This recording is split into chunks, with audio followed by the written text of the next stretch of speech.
Julgados 2023 Administrativo. Os servidores que reúnem as condições, sob a égide do regime anterior, artigo 3º da S. 2098, podem se aposentar, mesmo que seu vínculo com a administração tenha cessado antes do pedido de aposentadoria. Caso hipotético, em 10 de janeiro de 1963, João foi nomeado para cargo comissionado na administração pública estadual.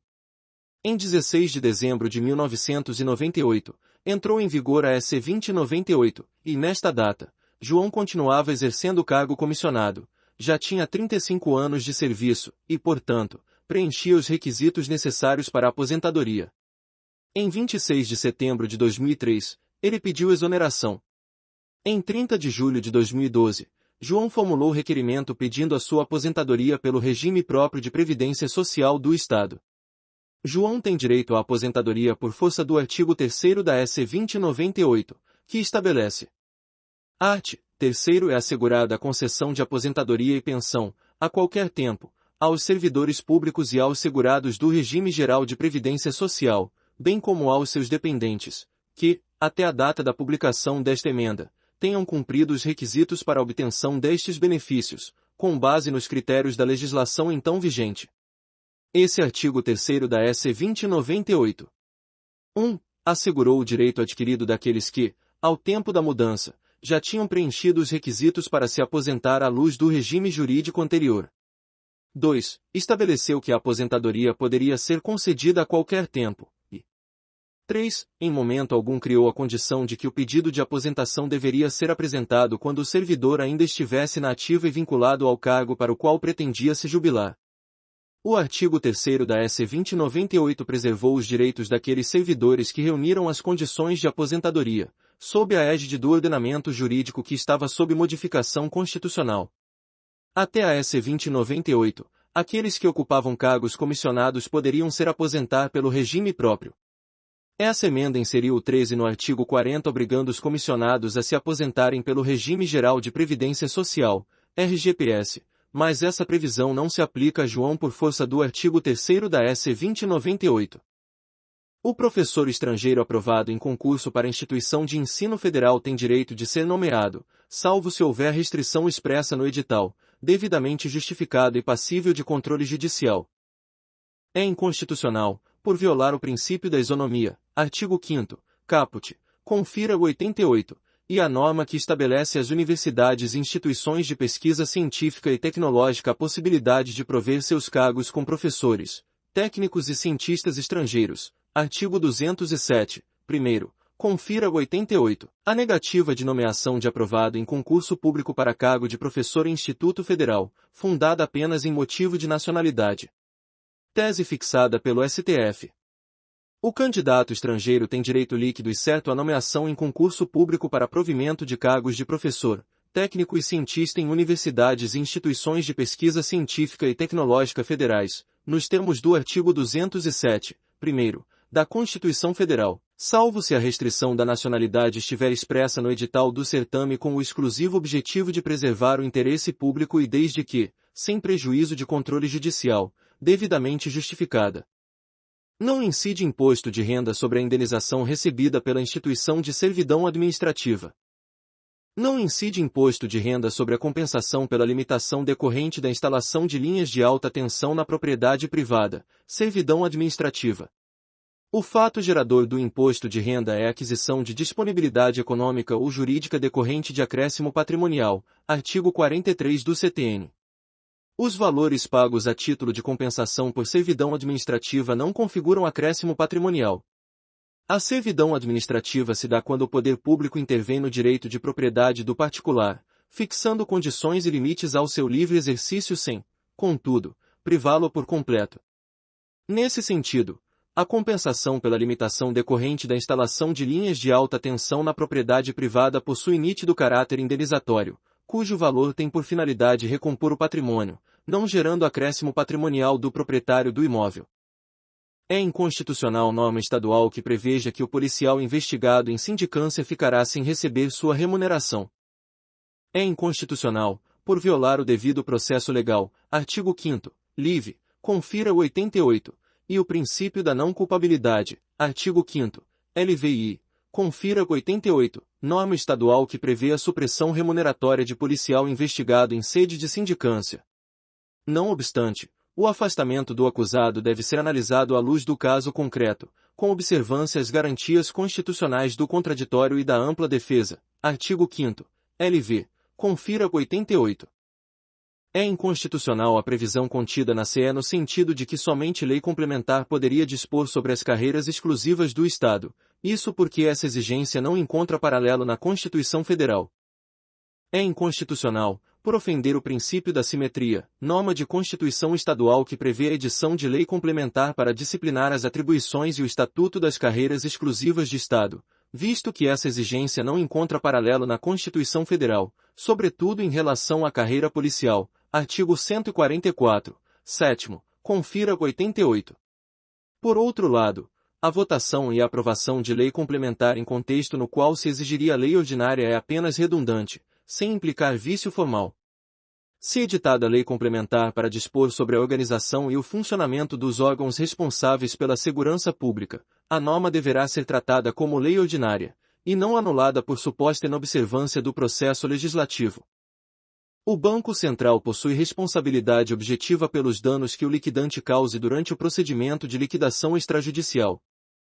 O Banco Central do Brasil responde objetivamente pelos danos que os liquidantes, no exercício desse munus público, causem à massa falida, em decorrência da indevida utilização de valores pagos pelos consorciados para custear despesas concernentes ao procedimento liquidatório, quando a própria autarquia, ao invés disso, orientava que tais despesas deveriam ser suportadas pelo emprego dos próprios bens da empresa e das receitas por ela auferidas a título de taxa de administração cobrada dos consorciados.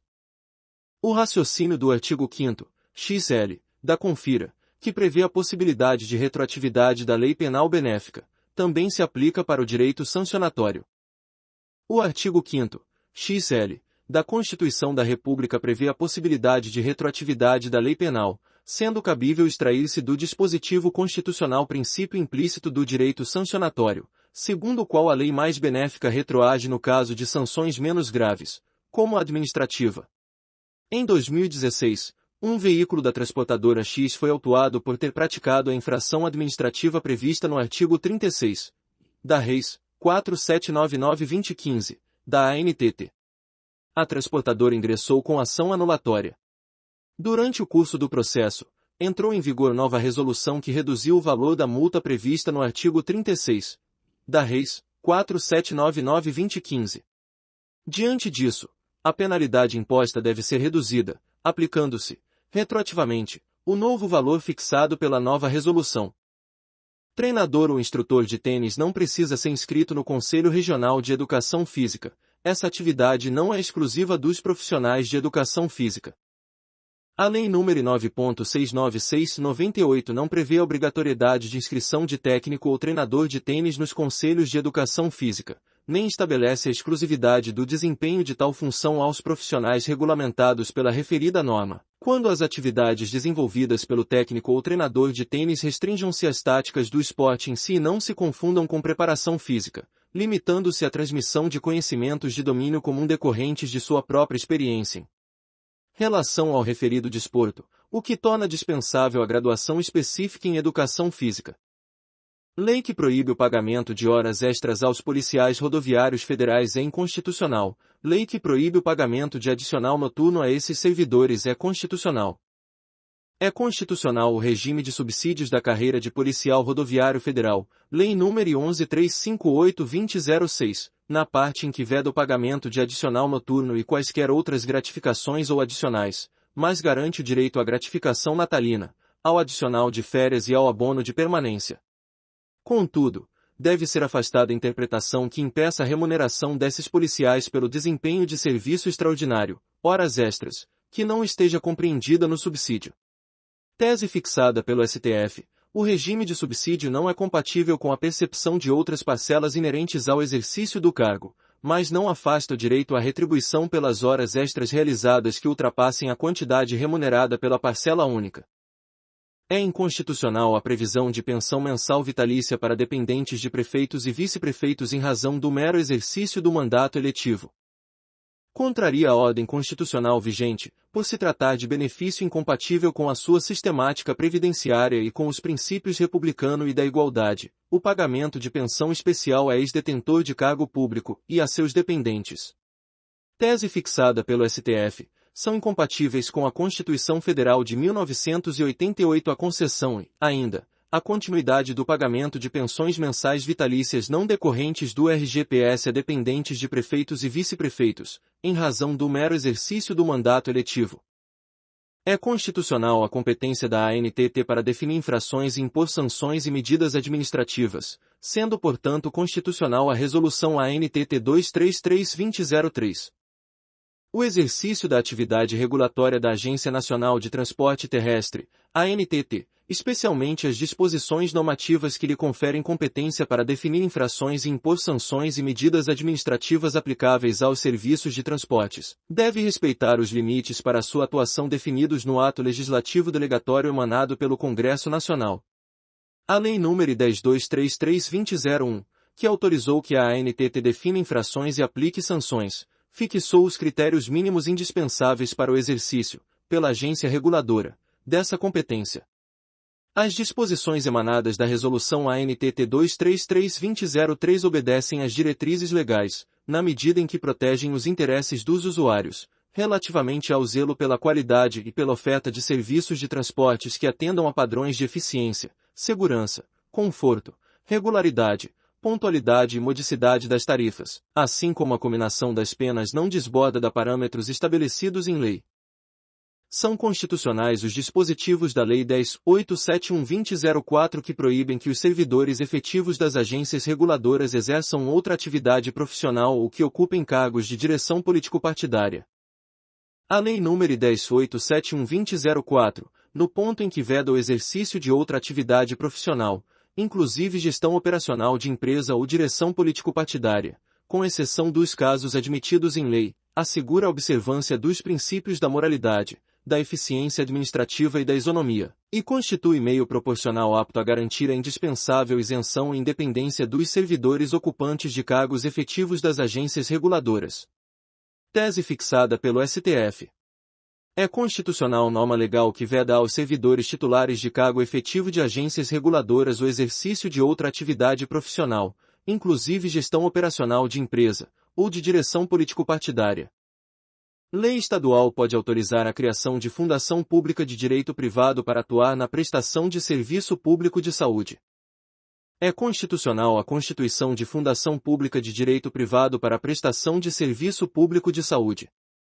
Se o autor da ação de desapropriação não faz o depósito da quantia arbitrada, o juiz deverá negar a emissão provisória na posse, mas não pode, por essa razão, extinguir o processo. A ausência do depósito previsto no artigo 15 do Decreto-Lei nº 3.365/41 para o deferimento de pedido de emissão provisória na posse vinculado em ação de desapropriação por utilidade pública não implica a extinção do processo sem resolução do mérito, mas, tão somente, o indeferimento da tutela provisória. Um dos requisitos específicos da petição inicial da ação de desapropriação de imóveis urbanos é a demonstração do impacto orçamentário financeiro da medida e da compatibilidade da indenização a ser paga com as leis orçamentárias. Para cumprimento dos requisitos arrolados no artigo 16, caput, e 2ª, e 4ª, da LRF é necessário instruir a petição inicial da ação expropriatória de imóveis com a estimativa do impacto orçamentário financeiro e apresentar declaração a respeito da compatibilidade das despesas necessárias ao pagamento das indenizações ao disposto no Plano Plurianual, na Lei de Diretrizes Orçamentárias e na Lei Orçamentária Anual. Não cabe ao Poder Judiciário, sob o fundamento de isonomia, conceder retribuição por substituição a advogados públicos federais em hipóteses não previstas em lei. Por inexistir norma constitucional que imponha o deferimento de retribuição financeira por substituição a advogados públicos federais que não exercem funções expressamente especificadas em lei, a concessão, ou não, de benefício dessa natureza configura juízo de discricionariedade do legislador ordinário, o que impede o Poder Judiciário de fazê-lo. Tese fixada pelo STF, não cabe ao Poder Judiciário, sob o fundamento de isonomia, conceder retribuição por substituição a advogados públicos federais em hipóteses não previstas em lei. A conduta de filmar, por meio de câmara escondida, alunas, servidoras e funcionárias terceirizadas caracteriza a infração de conduta escandalosa, prevista no artigo 132, v, parte final, da Lei nº 8.1290, o que atrai a pena de demissão do servidor público. O artigo 132, v, da Lei nº 8.1290 prevê que art. 132. A demissão será aplicada nos seguintes casos e v. Incontinência pública e conduta escandalosa, na repartição. A incontinência pública não se confunde com conduta escandalosa, na repartição. A incontinência pública é comportamento de natureza grave, tido como indecente, que ocorre de forma habitual, ostensiva e em público. A conduta escandalosa, por sua vez, pode ocorrer de forma pública ou às ocultas, reservadamente, sendo que, em momento posterior, chega ao conhecimento da administração. A conduta escandalosa possui natureza autônoma, ostentando, via de consequência, requisitos próprios. Nesse contexto, a conduta praticada pelo ex-servidor, que filmava, por meio de câmera escondida, alunas, servidoras e funcionárias terceirizadas, caracteriza a conduta escandalosa, prevista no artigo 132, v, parte final, da Lei nº 8.1290, o que atrai a pena de demissão do servidor público. O pagamento de salário esposa a trabalhadores urbanos e rurais, e a servidores públicos, viola o artigo 7º, XXXC/C artigo 39, terceiro, da Confira 88, além de afrontar os princípios republicano, da igualdade, da moralidade e da razoabilidade. A concessão de quaisquer benefícios remuneratórios a trabalhadores rurais e urbanos, ou a servidores públicos, deve estar vinculada ao desempenho funcional, de modo que qualquer adicional que seja pago apenas em virtude de seu estado civil viola a Constituição Federal, por constituir desequiparação ilegítima em relação aos demais.